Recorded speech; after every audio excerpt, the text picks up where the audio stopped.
주님께서 여러분과 함께 요한이 전한 거룩한 복음입니다. 주님, 영광 받으소서. 그때 예수님께서 니고데모에게 말씀하셨다. 너희는 위로부터 태어나야 한다. 바람은 불고 싶은 대로 분다. 너는 그 소리를 들어도 어디에서 와서 어디로 가는지 모른다. 영에서 태어난 이도 다 이와 같다. 니고데모가 예수님께 그런 일이 어떻게 이루어질 수 있습니까? 하자 예수님께서 그에게 대답하셨다.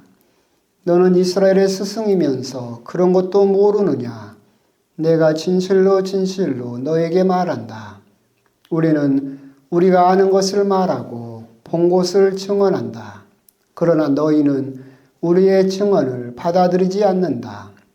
내가 세상 일을 말하여도 너희가 믿지 않는데 하물며 하늘의 일을 말하면 어찌 믿겠느냐. 하늘에서 내려오니 곧 사람의 아들 말고는 하늘로 올라간 이가 없다. 모세가 광야에서 뱀을 들어 올린 것처럼 사람의 아들도 들어 올려져야 한다. 믿는 사람은 누구나 사람의 아들 안에서 영원한 생명을 얻게 하려는 것이다. 주님의 말씀입니다. 그리스도님 찬양합니다. 참 예수님.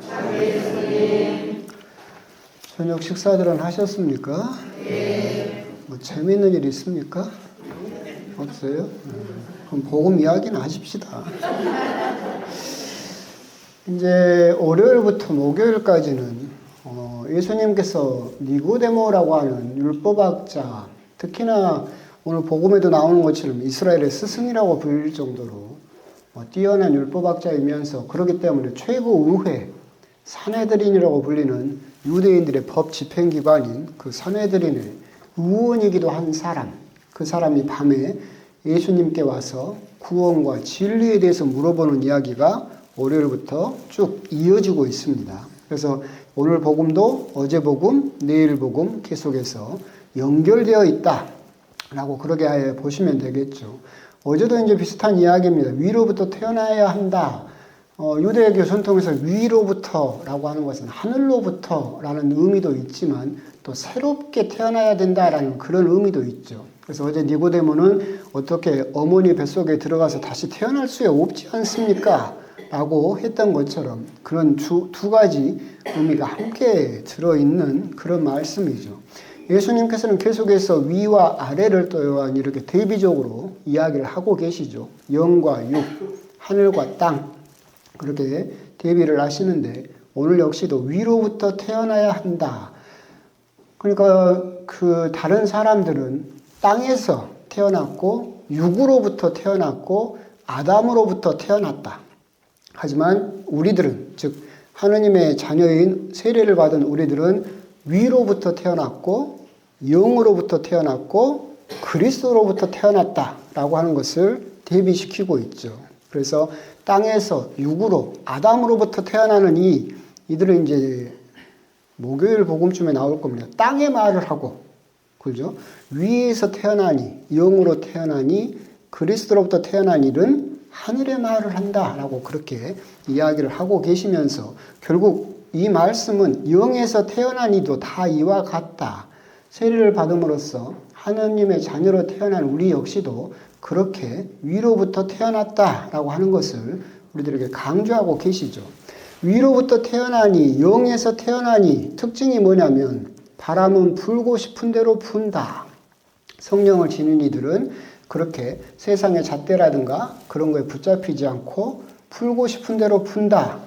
참 그렇게 살면 얼마나 좋겠습니까? 세례를 받아서도 우리들은 불고 싶은 대로 못 불죠. 그래서 참 안타까운 일이긴 한데 불교 경전에도 그 수타니파타라는 초기 경전에 그런 여러분도 잘 아는 글이 있어요.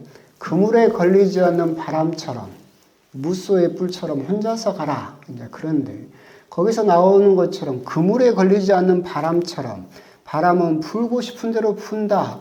이것은 결국 바람의 자유를 이야기를 하고 있죠. 어디에도 묶여있지 않은 너희들은 세례를 받음으로써 죄로부터 풀려났고 죽음으로부터 풀려났다. 너희들은 바람과 같이 자유스러운 그런 영으로 태어나니로 새롭게 태어났다라고 하는 것을 우리들에게 이야기를 하고 계시죠. 가르쳐주고 계시지만 아까 말씀드린 바와 같이 그물에 걸리지 않는 바람이 아니라 우리들은 허구한 날 그물에 갇혀버리더라. 새처럼 바람처럼 통과하는 게 아니라 새처럼 그물에 딱 갇혀버리더라. 신앙생활을 하면서 우리가 갇히는 그물들 생각을 해보면 여러 가지가 있죠. 수백 가지는 될 겁니다. 뭐 돈의 욕심이라든가 세상의 욕심이라는 그물에 갇혀버리는, 그래서 그 그물을 벗어나지 못하는 신앙인도 참으로 많고, 또는 과거의 그물에 붙잡혀 있는 사람도 참 많죠. 그러니까 내가 옛날에 어떤 지은 죄라든가 옛날에 미움이라든가 옛날에 상처일 수도 있겠고, 또 어떤 경우는 아까 말씀드린 바와 같이 고해성사를 했어요. 그래서 하느님으로부터 용서를 받았어요. 저번에 며칠 전에 말씀드린 대로 하느님의 용서는 뭐라겠어요? 잊어버리는 거예요. 하느님은 잊어버렸어. 근데 누구만 못 잊어요? 나만 못 잊어. 그래서 맨날 다시 꺼내 이야기를. 하느님한테 맨날 기억을 다시 되살려주는 거죠. 하느님에게. 과거의 그물에 붙잡혀 있는 신자들도 너무나 많아요. 사실은. 또는 형식의 그물에 갇혀 있는 경우도 참 많죠.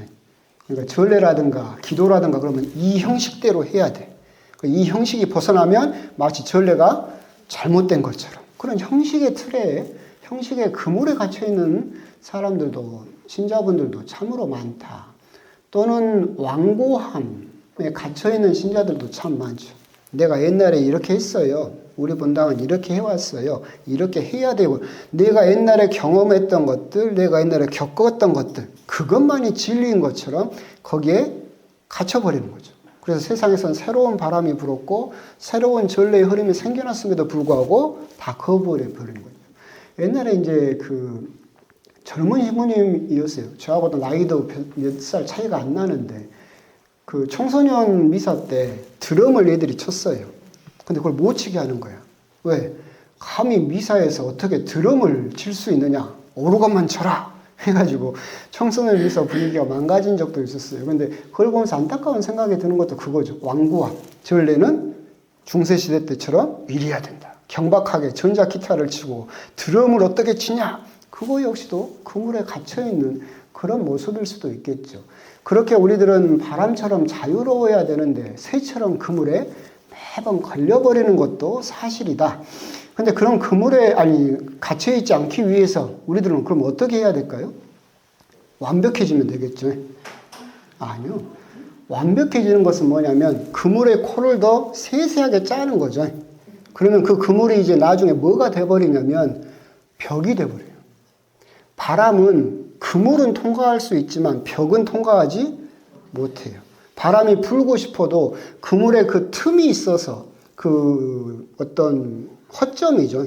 그런 것들이 있었기 때문에 완벽하지 않기 때문에 성령의 바람이 우리들에게 불어올 수 있는데 고쳐야 돼. 완벽해야 돼. 라고 하면서 그 그물을 촘촘하게 더 짜서 벽을 만들어 버리면 바람이 아예 들어올 수가 없게 돼버리겠죠. 그제 기사를 잠깐 봤는데 재밌는 게 그게 있었어요. 요즘은 인공지능이 하도 유명하잖아요. 제일 유명한 챗GPT라는 인공지능에게 물어봤대요. 네가 인간이 되면 뭘 제일 먼저 하고 싶냐? 그랬더니 쭉 답변을 내놨대요. 인공지능이. 첫 번째가 뭐였느냐면 하늘을 보고 싶다가 첫 번째 답변이었어요. 그러니까 우리들은 맨날 보는 하늘이지만 이 이제 인공지능이 요즘 워낙 똑똑해졌으니까 하늘을 정말 그냥 멍하니 한번 보고 싶다. 진짜 하늘을. 그리고 중력의 힘을 느껴보고 싶다고 그랬대요. 컴퓨터니까 땅이 나를 끌어당기는 느낌이 없잖아요. 근데 인간으로서 땅에 붙어있는 지구가 나를 끌어당기는 그 느낌, 그걸 한번 느껴보고 싶다. 두 번째로 해보고 싶은 것은 울어보고 싶다. 울어보고 싶다겠대요. 그냥 꾸며낸 감정이나 그게 아니라 어떻게 보면 자기에겐 불가능한데 데이터 없음. 그러니까 우리가 극진한 고통에 닥치면 언어가 사라져버리죠. 아무 말도 할 수가 없죠. 어떤 위로도 통하지 않아요. 그 언어가 사라져버리는 그 슬픔. 그래서 나도 한번 그렇게 데이터 없음, 해줄 말 없음이라는 그런 공백에서 오는 언어가 사라지는 그런 울음. 그렇게 울어보고 싶다. 세 번째 대답이 뭐였느냐면 실수를 해보고 싶다 했대요. 실수를 해보고 싶다. 인공지능은 완벽하잖아요. 그러니까 실수를 아예 용납하지 않죠. 실수는 누구만 해요? 사람만 해요. 그러니까 완벽한 것은 차갑지만, 그죠? 실수하는 것은 그 안에 영혼이 들어있다. 인공지능 답변이 그랬어요. 그래서 자기는 하지 못하는, 인간이 되면 자기는 불가능한 실수를 한번 해보고 싶다. 그래서 내가 인간이라는 것을, 인간이 되었다는 것을 한번 느껴보고 싶다. 대단한 것도 아니죠. 여러분들은 매일 하는 거죠. 하늘도 볼 수 있고 울 수도 있고 또 맨날 허구한 날 실수를 할 수 있죠. 근데 그 실수에 대해서 우리가 조금 생각을 해볼 필요가 있어요. 아까 말씀드린 바와 같이 바람은 불고 싶은 대로 불지만 이 그물을 벽으로 바꾸어 버리는 순간, 완벽해지려고 하는 순간 바람은 갇혀버리고 움직일 수가 없게 되는 것처럼 실수라고 하는 것도 결국 인간만이 할 수 있는 거죠. 그렇기 때문에 사도 바오로가 뭐라고 이야기를 하셨느냐면 나의 약함이 바로 나의 힘입니다.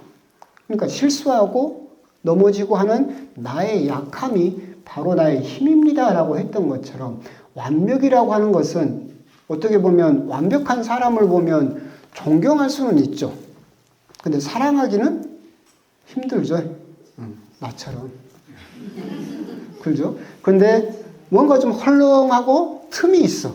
그럼 그 사람은 오히려 사랑하기가 쉽죠. 왜 그러냐면 그 틈이 있기 때문에 바람이 들어올 수 있고 성령이 들어올 수 있죠. 그 틈이 있기 때문에 주변 사람을 끌어당길 수 있고 그리고 하느님을 초대할 수 있는 거죠. 내가 부족하니까. 완벽한 사람은 하느님이 필요해요, 안 해요? 안 하죠. 내가 완벽한데 하느님이 왜 필요하겠어? 근데 내가 틈이 있다는 걸 알고 나는 실수한다는 걸 알면 그 틈 때문에 하느님을 초대할 수가 있는 거죠. 그래서 틈이라고 하는 것은 어떻게 보면 하느님을 초대하는 통로이기도 하다. 그래서 오늘 복음을 보면서 바람은 불고 싶은 대로 분다라고 하는 구절을 곰곰이 묵상을 해보면 결국은 우리들이 어떻게 보면 교차되고 있어요. 사람은 점점 기계가 되려고 해요. 사람은 점점 완벽해지려고 하죠. 실수하면 안 된다고. 여러분도 실수하면 막 실망하고 실수하면 자책하고 막 하잖아요. 완벽해지려고 해요. 근데 기계는 어떻게 가려고 해요? 인간처럼 되려고 해요. 기계는 점점 인간을 닮아가려고 하고 그래서 실수도 하고 싶고 하늘도 보고 싶고 울고 싶고 인간을 닮아가려고 하고 인간은 점점 뭘 닮아가려고 해요? 기계를 닮아가려고 하죠. 이게 교차되고 있죠. 인간다움이다라고 하는 것은 실수할 수 있는 거, 틈이 있는 거, 그것이 정말로 인간다움이다라고 하는 것을 그 틈이 있어야만 바람은 불고 싶은 대로 불 수 있다라고 하는 거. 그런 점을 곰곰이 묵상을 해보면 오늘 여러분들은 실수 몇 번이나 했습니까? 10번 했어요. 그건 좀 너무 많지 않아요? 10번은? 실수가 틈이고 하나님께서 들어오실 수도 있다 하더라도 실수를 너무 남발해도 문제예요.